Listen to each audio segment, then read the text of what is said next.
What's up, guys? Welcome to Daily Dose of Reddit. This is your host, Zach, and today's subreddit is r/ChoosingBeggars. This story's called Choosing Beggar Complains. Half price isn't cheap enough for secondhand luxury merchandise. So a little bit of personal backstory. I sell antiques, vintage stuff, and other things on eBay. You know, pens, watches, silverware, antiques, etc. I've been doing this for 5 years, but I've been into antiques and related stuff since early childhood. I collect a wide variety of vintage and antique stuff, and use my collection as a way to educate myself about the stuff which I sell online. A few weeks ago, I purchased another pen for my collection to replace an identical one which I already had. Pen A is in beautiful vintage condition. Nothing wrong with it at all, but there are features on it which I just didn't enjoy. Pen B was identical, but had a nib which I found writing with much more comfortable. So I bought Pen B from a fellow collector for a decent discount, and then decided to sell Pen A. I listed it up for $650. Said pen is a Mont Blanc Meisterstruck number 149, one of the most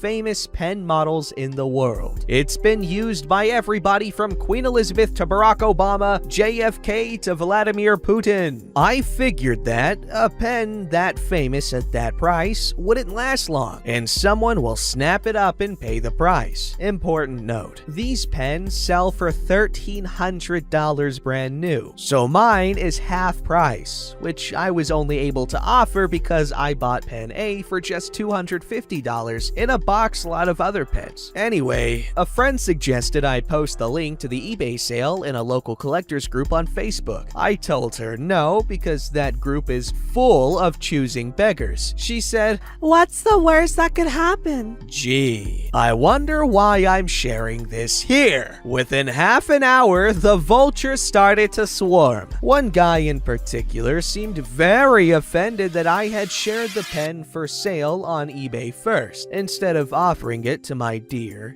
fellow collectors. Oh boy, here we go. This is why I didn't want to share it in the group. Dude, that is way overpriced. Huh? You want $650 for that? Yeah, I do. There's no way that thing is worth $600. Well, it's a Cold War era pen made in West Germany before the wall came down, so... You know you could buy these things for $400, right? What a ripoff! How do we even know it's real? I've been collecting pens for 20 years. I think I can spot a fake Mont Blanc. How do I know that you're not trying to sell a fake?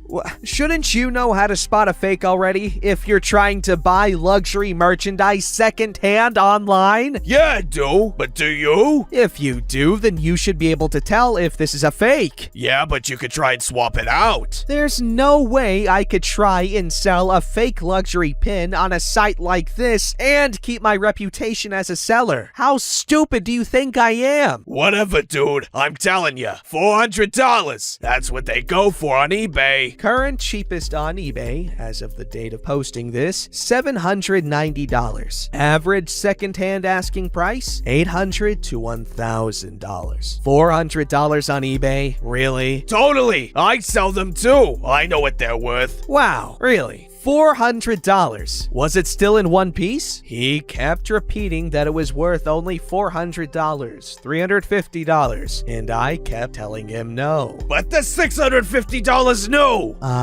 No they're not. For someone who claims he sells these things all the time, you don't seem to know your market or retail prices very well, do you? They're $1,300 new. $1,400 if you want customization done, special engravings, nib work, gift wrapping, etc. I showed him links, pictures, price lists, the whole deal, and all he could do was whinge and complain. I told him to stop wasting my time and buy his own Mont Blanc number 149 for $400 if he really thought he could. In the end, I sold the pen to this very nice lady across the state who had been hunting for this model for years. She was very excited to get it and was much more appreciative and polite.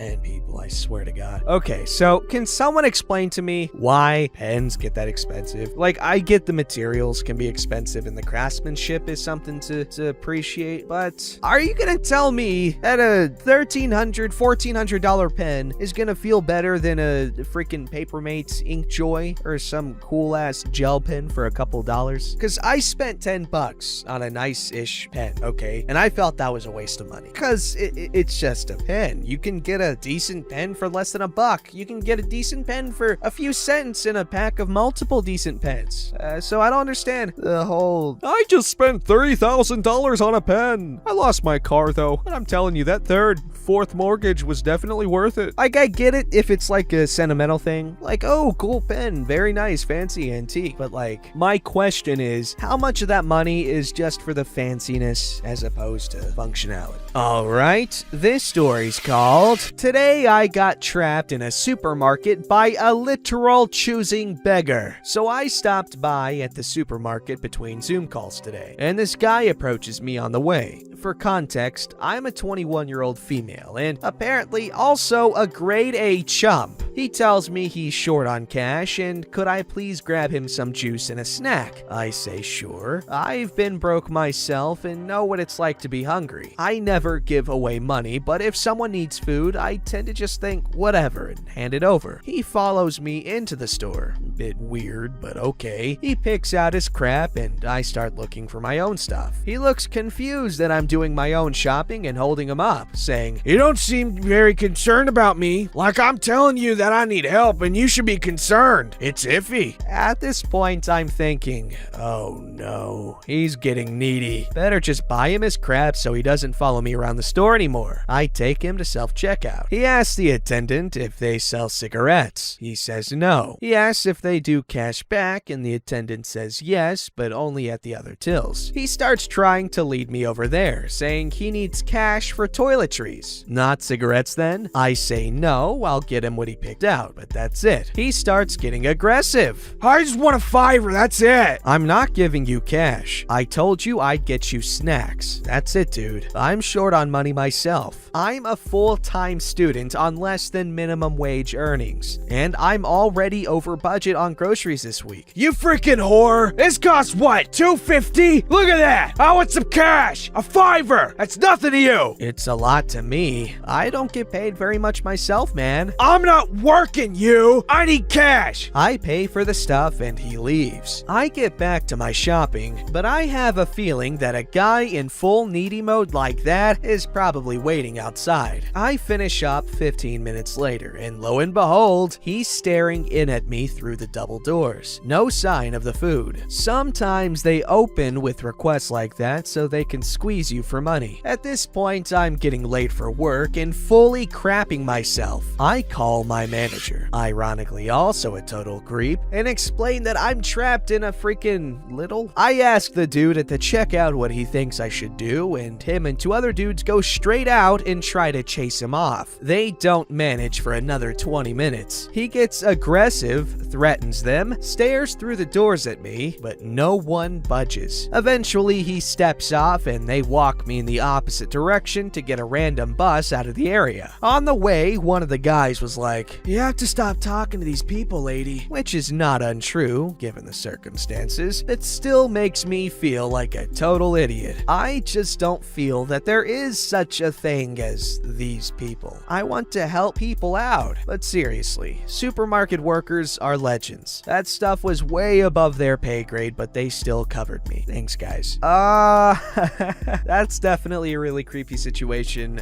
Good thing that the workers were so willing to make sure she was good. But it's definitely worth being careful with, people that are asking you for money, because yeah, they could just be people who need help, but they could also not, you know what I mean? Alright, this story's called Choosing Beggar Wants Me to Give Him a Skateboard Deck for Half the Price Because His Kid Needs It. Well, I've been checking this subreddit every now and then. Recently, I had a conversation with a person that to me looked like a choosing beggar. You be the judge. I was selling a skateboard deck for roughly 20 bucks, 2,000 in my country's currency, on a site that's my country's version of eBay or Craigslist. I mention everything that the buyer needed to know, including a drilled hole in the tail of the board, which was more of an aesthetic problem than an actual problem. Plus, this board was pretty much secondhand since I've used it. So a guy sends me a message via SMS at like 3 a.m. because you can leave your phone number so they can contact you faster, and asks me everything that was already listed on the listing: size, the wear, and price. I repeat myself here and mention the hole too. The dude probably didn't read anything and just saw a picture of the board and immediately contacted me. He lowballs me for 10 bucks, not at all worth it, and asks me to send it immediately. I decline the offer and say that the lowest I can go is 15 bucks, and then it starts. I can't pay that much. I want to get it for my kid, and I saw that someone was already selling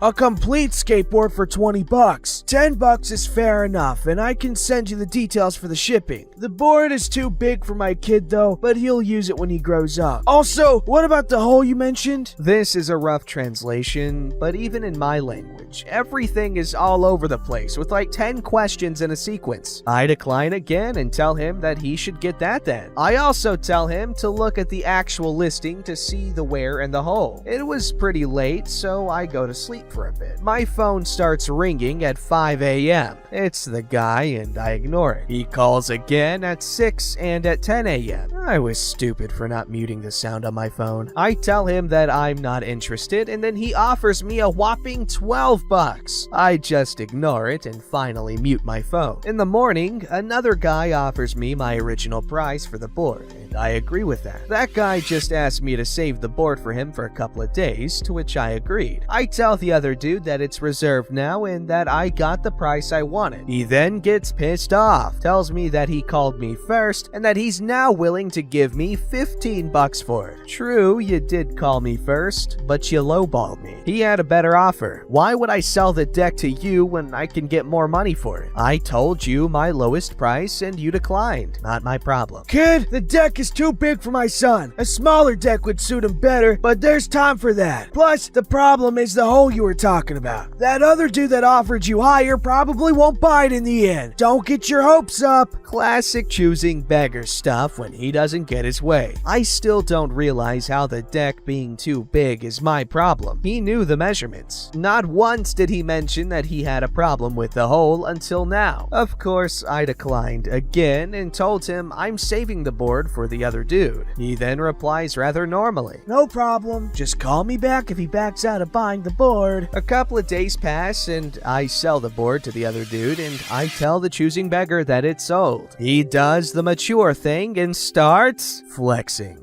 He rambled on about how he got 2 boards for 20 bucks. Highly doubt that because there were no boards being sold that cheap on the site during that time. What a sad man. Glad I didn't sell it to him. Okay, 20 bucks for a decent deck is not a bad deal. Like the deck on my skateboard, it's nothing too crazy, but it's decent. It was like 40, 50 bucks and it's a toy machine deck. Alright, this story's called Make Me Beer for My Wedding. Oh my god. What is with people? First, you hear Margaret wanting to lose 30 pounds in 2 months for her wedding. And now you have this crazy person wanting to turn into a glass of beer. What is this nonsense? A little over a decade ago, a good friend of mine was getting married. I was as broke as college students come, so I couldn't get them anything on their gift registry, and I felt like I was letting them down. While out with a few friends one weekend, we collectively came up with a brilliant plan. We were all avid home brewers, so the 3 of us were going to make a 5-gallon batch of bachelor party beer in the groom's favorite style, and another batch for the people in the wedding party. Bride, groom, groomsmen, bridesmaids, mothers, fathers, etc. on the big day. It was brilliant, and we were able to make some killer labels to accompany some righteous homebrew. The bachelor party beer was named Last Sip of Freedom IPA, and the wedding brew was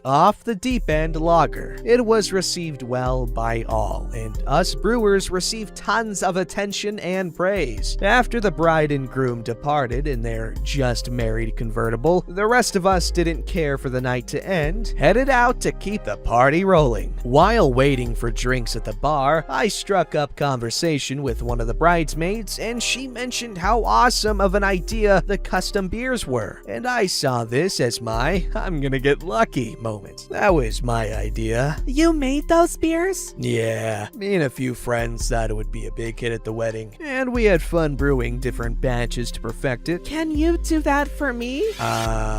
What? My fiance and I are getting married in 3 months, and that would be so amazing if you made beer for us, but different styles. My younger, dumber self didn't even think to look for rings. Facepalm. I mean, I guess I could do that, but I need to know what kind of beers you want me to make so I can give you a quote. Quote? Like you want me to pay for it? Yes? Oh, how much did they pay? They didn't. It was a gift from a few friends. If they didn't pay, then neither should I. I'm already over budget on my wedding. Why can't you just make it for me as a gift too? I would be down to do it for you if you purchase just the ingredients and bottles needed to make a good batch. You don't need to pay for my labor. I'm fine working for the experimental beer batches. I don't see how that should be my concern. They didn't have to pay, and this would be a great way to not have to pay for an open bar. Will you please do it? Please? No. That's not fair. Why not? Because I've been friends with them for 5 years and friends with the groom for 10 years. We haven't even been talking for 5 minutes. I haven't even been invited to your wedding. So unless you're willing to pay, it's not gonna happen, princess. At this point, I was done with the conversation, so I grabbed my drink and headed back to the group. I made the most of my night, but I could feel her burning gaze on me for the rest of the night. I told the guys, we had a chuckle and continue to laugh about it whenever we all meet up. I have since made kegs for parties, custom crush wine for family members and close friends' weddings, graduation parties, and divorce parties, as long as they are willing to pay and provide the glass. That's so cool. I mean, beer's gross, and I don't understand how anyone could like it, and if you do, you're probably weird. But that's so cool. I'm joking, by the way. I know. Like, I'm pretty sure beer is the most popular beverage in the world, but that's a really cool gift idea. That makes me think of this one, I think it's a YouTube channel, but it's this guy. He has celebrity guests and he like brews them a custom beer, I think, or just like any alcoholic type of thing. I'm not sure, but it's pretty cool stuff. And Mac Miller was on there and he had a good time. Man, I miss that guy. Don't forget to like, subscribe, and hit that bell to never miss an episode.